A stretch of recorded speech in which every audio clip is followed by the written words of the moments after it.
6 anni fa i veneti hanno chiesto convinti l'autonomia. A che punto siamo?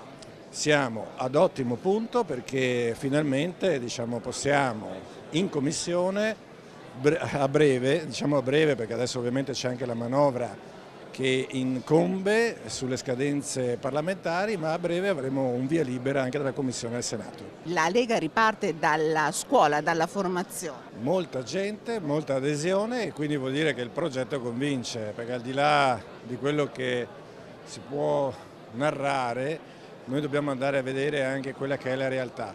C'è una grande sete di politica, c'è una grande sete di buona politica e questo è uno degli strumenti ovviamente della formazione utili per lanciare un nuovo messaggio.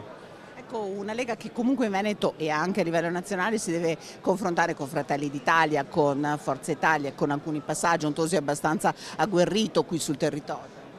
Ma più che confrontarci con loro, noi dobbiamo confrontarci con il nostro territorio, con la nostra gente.